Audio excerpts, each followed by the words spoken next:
Panoorin po natin ang report na ito ni Mar Velasco. Kinilala ang biktima at itago na lang natin siya sa pangalang Joy, 3 buwang naninilbihan bilang household worker sa Taif, Saudi Arabia, ngunit sa halip na maayos ang kalagayan, kalbaryo raw ang dinanas niya.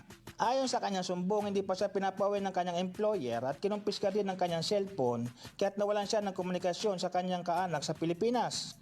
Masakit din ang dinadaing ni Joy matapos operahan sa ilalim ng kanyang braso, ngunit hindi pa rin lubusang gumagaling, ay pinapagawa na umano na mabibigat na gawaing bahay gaya ng paglalaba gamit ang kanyang kamay. Dagdag pa niya, kakarampot at kadalasan tira-tira ang pagkain ibinibigay sa kanya, minsan tinapay na may kagat pa. Ang deployment ni Joy ay sa ilalim ng Network Management Recruitment Resources Corporation, habang ang Foreign Recruitment Agency naman ay Golden Excellent Recruitment Office.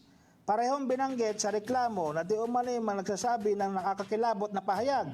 Hindi namin pauwiin ang worker kung hindi ito ma-rape o mamatay. Maraming kinukundi na ito ng OFW1 at ngayon ay nananawagan ang agarang aksyon mula sa Department of Migrant Worker, Overseas Worker Welfare Administration at MWO Jeddah upang masagip si Joy sa panganib na kinaharap niya sa kasalukuyan. Patuloy ang panawagan ng OFW1 sa gobyerno na pagtingin ng proteksyon sa mga Pilipino domestic worker sa ibang bansa at papanagutin ang mga mapang-abusong employer at ahensya. Para sa karagdagang ulat at tulong, bukas ang OFW1 para sa lahat ng mga OFW na angailangan ng saklolo. Mula sa OFW1, nagbabalita ako si Mar Velasco, correspondent sa DWWD Armed Forces Radio, Saudi Arabia.